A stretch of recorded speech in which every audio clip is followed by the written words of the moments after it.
And we can start. Okay, मेरे होते हुए ऐसा हो नहीं सकता किसी लोगों को समझ में ना आए।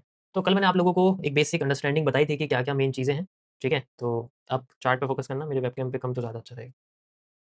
सो the main thing is we are starting MMC phase 1।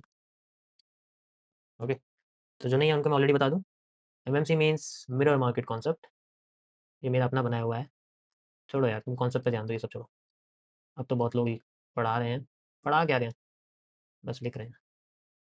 So the main thing is phase 1। अब ये फेजेज़ क्या है? देखो इसके अंदर मैंने टोटल बहुत फेजेज़ बनाए हुए हैं, लेकिन मैंने पब्लिक ओनली करे हुए हैं 24। याद रखना, ओनली 24, क्योंकि ये काफ़ी होते हैं पूरी मार्केट की अंडरस्टैंडिंग रखने के लिए। देखो आपको सिर्फ ट्रेडिंग करनी है तो you need only liquidity sweep, AQFL, reversal area, positive pattern, bearish pattern and 1% risk, capital, that's it. इसके अलावा कुछ करने की ज़रूरत नहीं। बट अगर हम जब एनालिसिस की बात करते हैं, you need everything to know. क्या है, क्यों है, कब से है, कहाँ तक है, कैसे है, ये सब जानने के लिए आपको डीप में पढ़ना पड़ेगा, अगर चाहते हो, ठीक है? बिकॉज़ आई नो थिंग्स कि $10 से कैसे $1000 आप बना सकते हो। आई नो थिंग्स कैसे $100 से आप $1000 बना सकते हैं। Capital is not the problem, acceptance is the problem, ठीक है? तो यहाँ जितने भी लोग बैठे हैं, सब अच्छे हैं, everyone is good, okay? So the main thing is 24 phases our life और हर फेज़ के अंदर एक अलग मीनिंग है, ठीक है? तो पहले हम लोग इसके अंदर कुछ चीज़ों के बारे में पढ़ेंगे, हाउ वी कैन स्टार्ट, ये क्या है?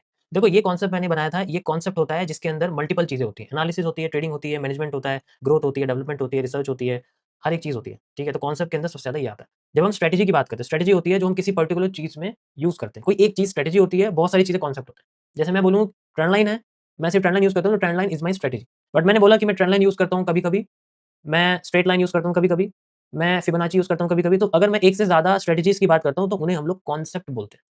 तो अब मैं बोलता हूँ क्या ये किसी चीज़ के अंदर आते हैं जो ट्रेंड लाइन यूज़ करूँ या तो हाँ, ये प्राइस एक्शन के अंदर आते हैं। The price action is the concept and trend line is a strategy. Resistance is a strategy, ठीक है? Support is a strategy, EMA is a strategy, ठीक है? तो इस तरीके से इंडिकेटर, हर एक इंडिकेटर एक स्ट्रैटेजी होता है, कॉन्सेप्ट नहीं होता। जब आप सारी की सारी चीज़ें मिला दोगे then it will become a concept. Okay, so यहाँ पर एक प्रोसेस है, प्रोसेस इस तरीके से होता है कि जैसे मान लीजिए आपके पास में कुछ चीज़ें हैं, जिनकी मदद से आप प्राइस को ऊपर-नीचे होते देखते हो, किसी भी चीज़ के बारे में, ठीक है? तो यहाँ पर हम लोग यूज़ करते हैं एक ऐप, जिसको हम लोग बोलते हैं ट्रेडिंग व्यू। बिगिनर्स के लिए भी मैं बता रहा हूँ, ध्यान रखना, जिनको पता है it's okay. This is used for everything. ध्यान से सुनना, मैं जो बता रहा हूँ मैंने क्या बोला, मैंने अपग्रेड किया है अपनी सारी चीज़ों को, तो जो मैं बता रहा हूँ वो आपको पेड में भी नहीं मिलेगा। मेरे पढ़ाने के बाद आ जाएगा वो, पर मेरे अब जो मैं बता रहा हूँ ये पेड में भी नहीं है। सो क्योंकि इसके अंदर मैं फ्यूचर्स भी कवर करूँगा, चाहे वो कुछ भी हो। ट्रेडिंग व्यू इट मीन्स यहाँ पर आपको दुनिया के सारे एसेट्स मिल जाएँगे ट्रेड करने के लिए, जिनमें हम बाय भी कर सकते हैं, सेल भी कर सकते हैं, हर एक चीज़ हम लोग कर सकते हैं। बट यहाँ पर आपको लिमिटेड चीज़ें मिलेंगी, यहाँ पर आपको मिल सकते हैं मेनली स्टॉक्स लिमिटेड। ध्यान से सुनना मैंने क्या बोला, एलएमडी अगर मैं लिख रहा हूँ तो इसका मतलब है limited. Next like forex pairs, forex market आपको मिल जाएगी, फुल पूरी की पूरी मार्केट आपको मिल जाएगी, यू कैन सी, ठीक है। नेक्स्ट यहाँ पर आपको नॉर्मली कुछ लिमिटेड इंडेक्स मिल सकते हैं, लिमिटेड इंडेक्स मिल सकते हैं। अभी इंडेक्स स्टॉक क्या होते हैं, फॉरेक्स क्या होते हैं, इसके बारे में, ठीक है, वो मैं आपको बताऊँगा आगे, ओके। थोड़ा पानी पी लेना, गला थोड़ा-सा एकदम से सूख गया। हुँ। भाई देखो जिसको नहीं सुनना मत सुनो, मुझे कोई फ़र्क नहीं पड़ता, मेरा फिर भी बनेगा, ठीक है? तो उसकी टेंशन अब आप मत लो।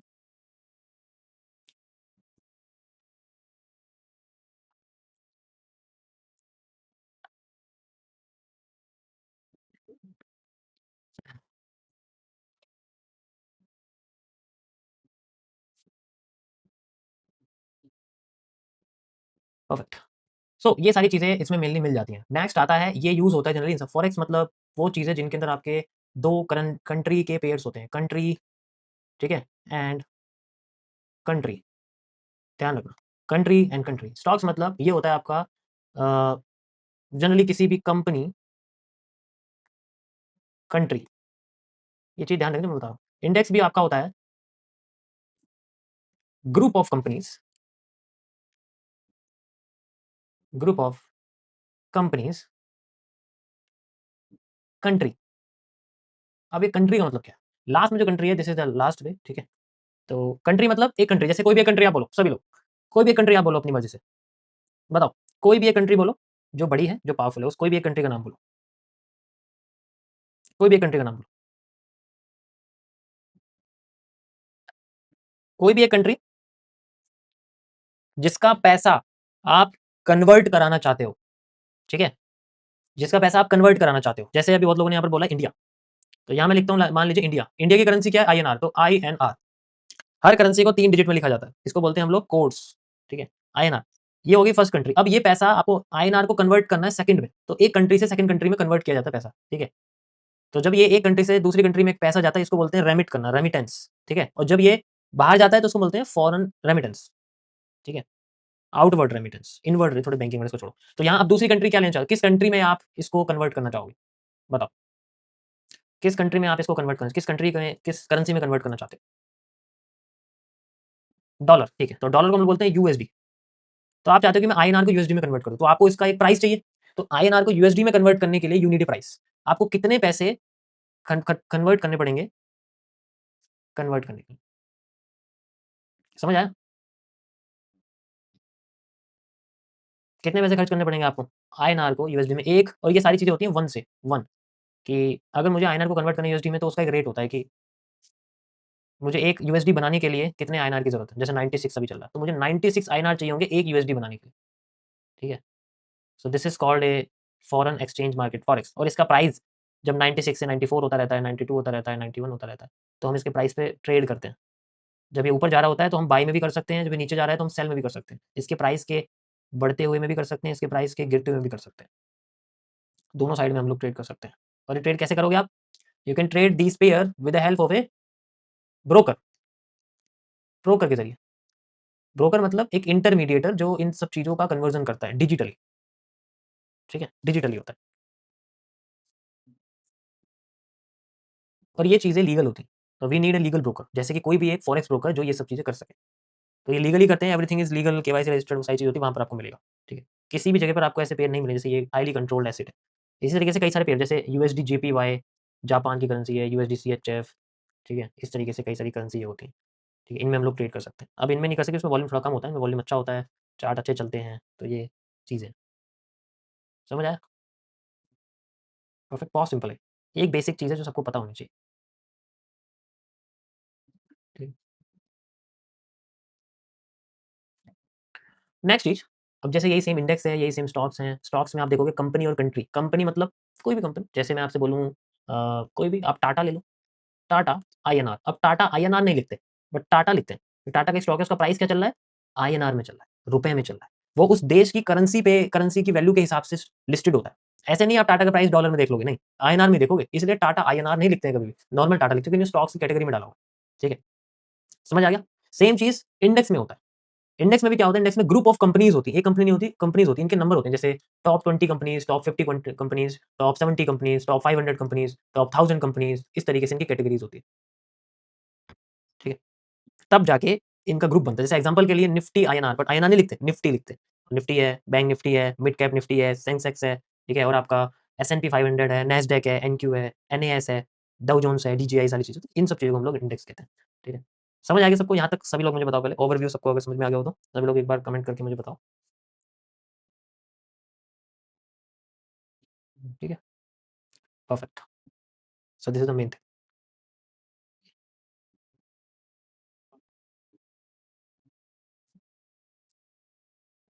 लाइक नेक्स्ट वी हैव कि अब हमें मान लीजिए ब्रोकर यूज़ करना, ब्रोकर यूज़ करने में बड़ी प्रॉब्लम होती है। कौन-सा यूज़ करें, कैसे करें? तो यू कैन दोस्त जहाँ पर आपको कमीशन कम मिले, जहाँ पर आपको कमीशन कम मिले, जहाँ पर आपको स्प्रेड कम मिले। अब ये कई सारे टर्म्स हैं जो हम यूज़ करते हैं, स्प्रेड्स जो होते हैं वो कम मिले।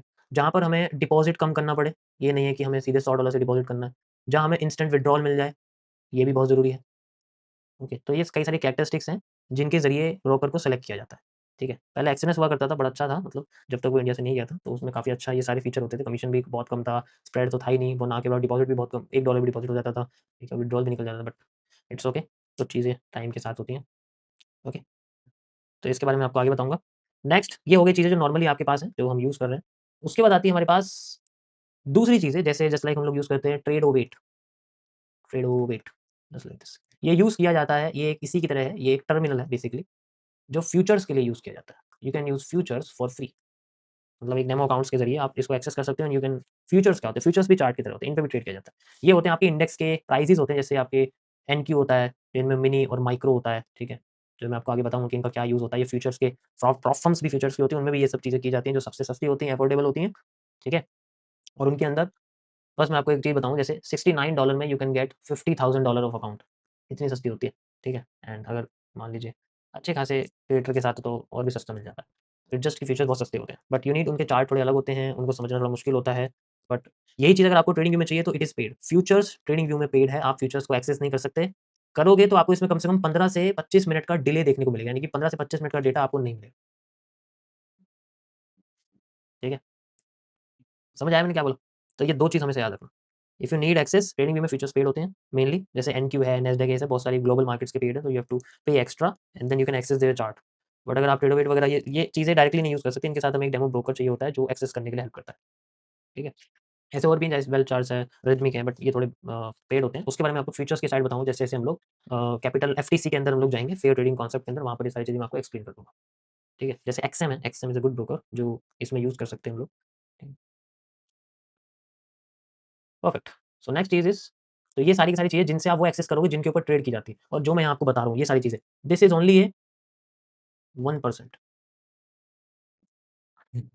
ये 1% है। अब बाकी का 99% क्या है? अब थोड़ा-सा प्रॉब्लम है। बाकी की 99% क्या है? बहुत सारी चीज़ें।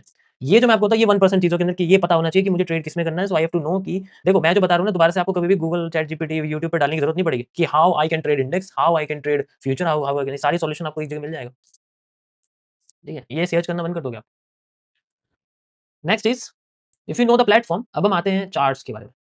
तो हम लोग चलते हैं, the main thing we have this, the financial market. ये थोड़ा-सा रिपीटेड टॉपिक है but it you will enjoy.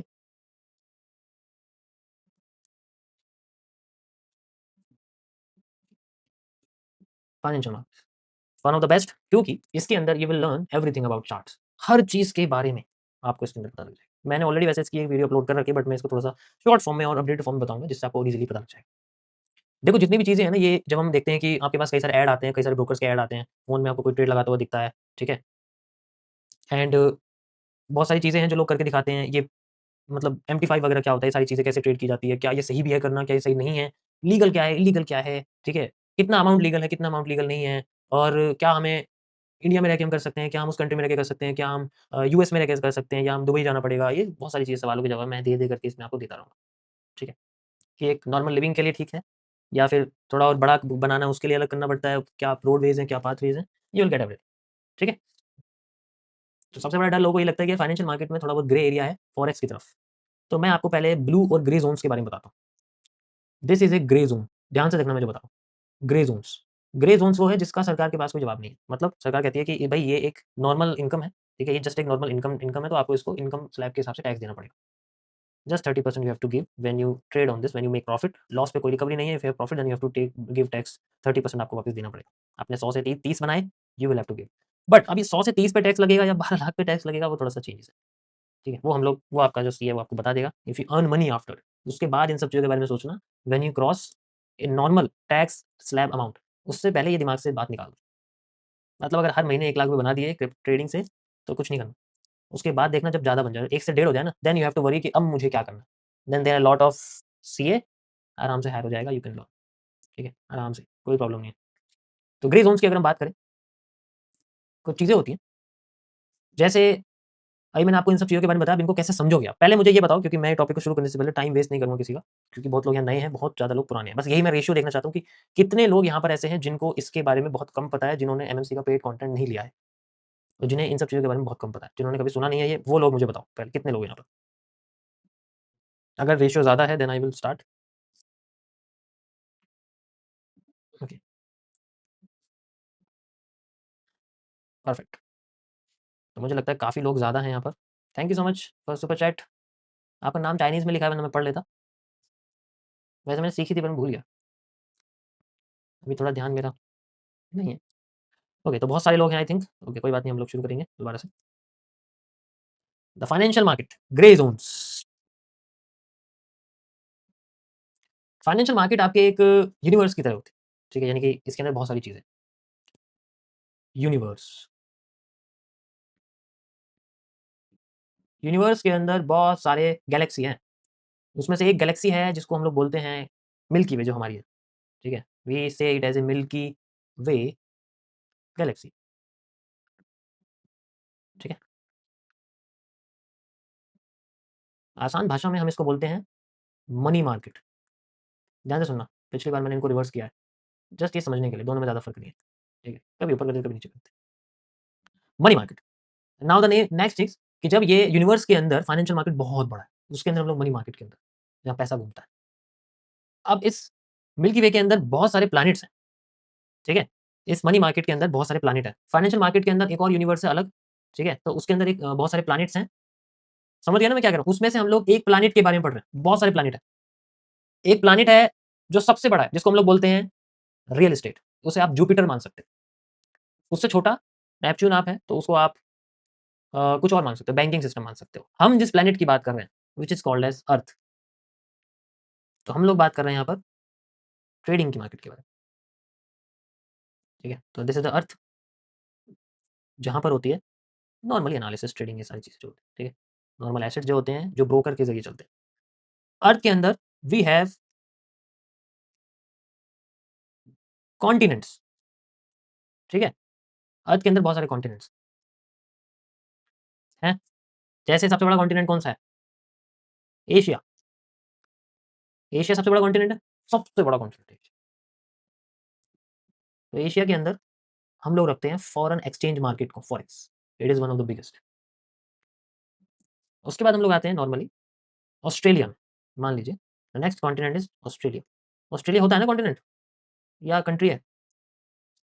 ऐसे ही है भाई, मुझे बता देना, मैं थोड़ा कॉन्टिनेंट में ना, मैं सेकंड क्लास में पढ़ा है, उसके बाद फिर मुझे याद नहीं है कॉन्टिनेंट के बारे में। होता है, होता है कॉन्टिनेंट होता है, बताओ। दोनों है, नहीं होता? यस,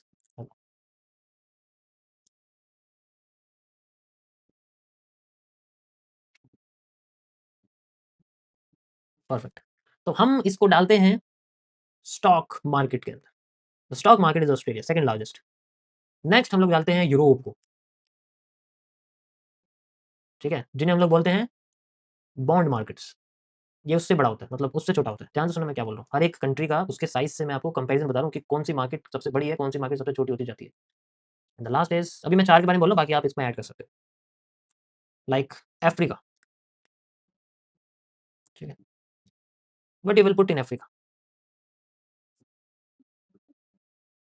ओके, अफ्रीका में क्या पुट करना चाहो? और कौन सी मार्केट होती है? फॉरेक्स भी हो गई, स्टॉक मार्केट भी हो गई, बॉन्ड मार्केट भी हो गई, crypto currencies, crypto markets.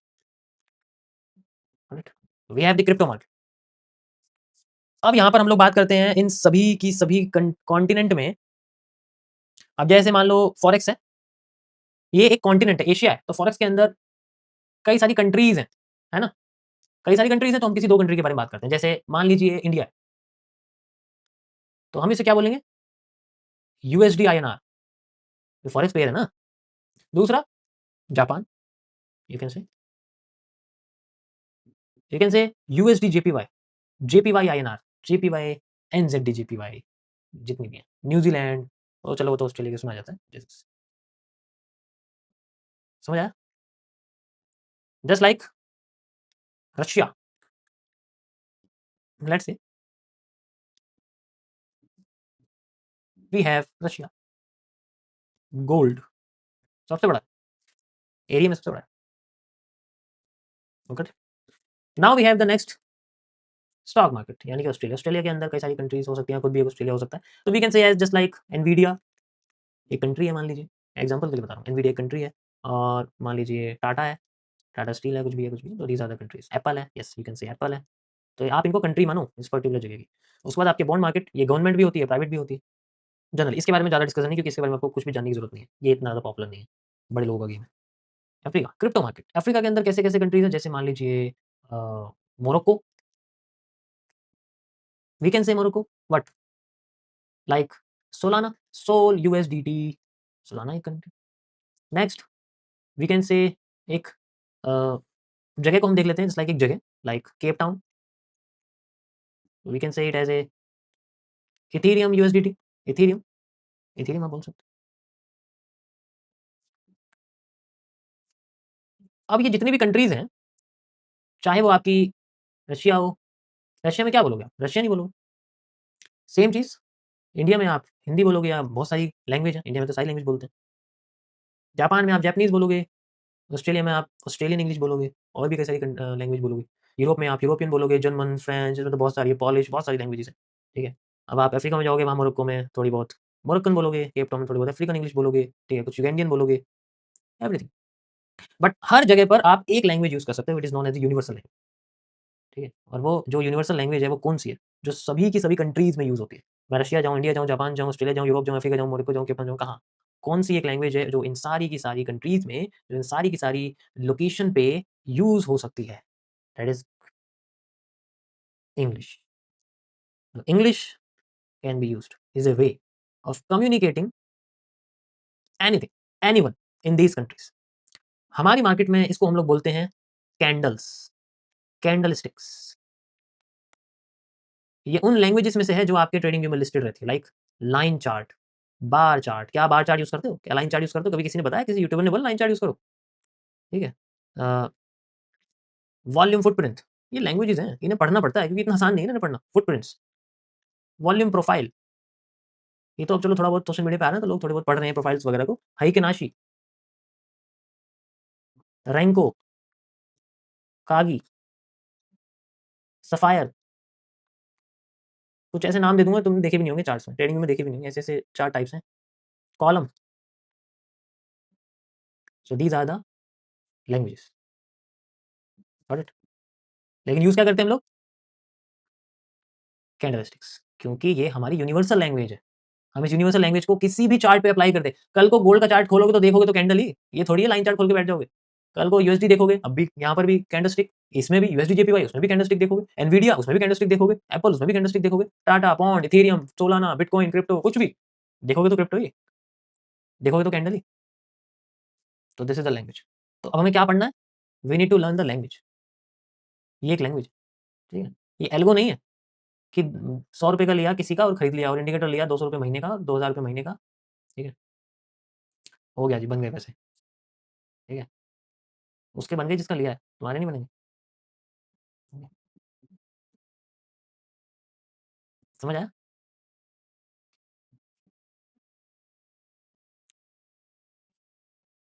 When you know कि आपके सामने ये लैंग्वेज है, तो अब इस लैंग्वेज के लेटर्स भी होंगे, अल्फाबेट्स भी होंगे। तो जैसे हमारे इंग्लिश में अल्फाबेट्स हैं, लाइक ए, बी, इस तरीके से, ऐसे ही हमारे कैंडलस्टिक्स के अल्फाबेट हैं। हैमर, बट इन्हें हम शेप्स में रिकॉग्नाइज़ करते हैं, नेम्स में नहीं करते। Hammer, you can say it as this candle is known as the hammer, it is recognized by its shape. Hanging man, red colour की होती है, ठीक है? मारगोज़ू, so these are the alphabets. अब इनको कंबाइन कर दोगे, you will have a word, 2 digit word like is, am, ठीक है? तो ये सारे के सारे आपके वर्ड्स बन जाते हैं। यहाँ हम बोलते हैं इनको 2 CP modules like bullish engulfing, like bearish engulfing, समझ आया? सेम तरीके से जब इन वर्ड्स को हम कंबाइन करते हैं वी हैव अ सेंटेंस, ठीक है? जैसे चलो किसी का नाम मैं यहाँ लेता हूँ, किसी का भी यहाँ ले लेते हैं। लेट्स से वंश, तो लिख दीजिए Vansh is a good trader and analyst, okay? So we have this a line. हम अपने चार्ट पे इसको कैसे पढ़ते हैं? ये एक सेंटेंस बन गया। इसी तरीके से आपके जैसे 2 वर्ड हैं, 3 वर्ड हो जाएँगे आर, यू, तो यहाँ पर भी आप इनको 3 में 3 मॉड्यूल्स में यूज़ कर सकते हो। मैं 3 module just like morning star, evening star, 3 black rose, 3 white soldiers, ठीक है? 3 काले कौवे, समझ आया? अब अगर इन वर्ड से मिलके सेंटेंस बनता है तो वो ऐसा दिखाई देता है, ठीक है? और यहाँ हमारा क्या दिखता है? वी हैव ए चार्ट और उनको हम लोग बोलते हैं चार्ट पैटर्न्स। जैसे जो आज मैंने एक वर्ड यूज़ किया एलिप्स, वो कई सारी कैंडल्स से मिलके बनता है, ठीक है? Like pennant, W, M, just like M, W, pennant. आप ये पैटर्न देखते होंगे हर जगह, समझ आया? तो these are the main thing. जो लैंग्वेजेज़ हैं, if you know the language then you can know everything, ठीक है? अब इनको अब जैसे हम हमारे यहाँ क्या है, हम लोग ह्यूमन्स हैं तो हमारे बोलने का एक तरीका है, मतलब we have a edge, but इनकी कोई एज नहीं है, बट यहाँ इनकी एज होती है, जिन्हें हम लोग टाइम फ्रेम कहते हैं। जैसे 1 मिनट हो गया, हर एक कैंडल का एक एक्सपायरी टाइम होता है, जिस टाइम पे बनने लगती है, खत्म हो जाती है, लाइक 1 मिनट, 5 मिनट्स, उसके साइज़ बढ़ जाते हैं, सब टाइम फ्रेम पे सब कैंडल्स बनती हैं। टाइम फ्रेम का कोई मतलब नहीं होता। इन कैंडल्स का अपना एक टाइम होता है, ठीक है? समझ आया? This is it. ये जस्ट एक इंट्रोडक्शन है आप लोगों के लिए। This is the introduction of financial market. If you no, you know. मज़ा आया सभी को? कैसा लगा? Perfect. Thank you so much. Thank you, thank you. Like कर देना यार, थोड़ा अच्छा लगेगा।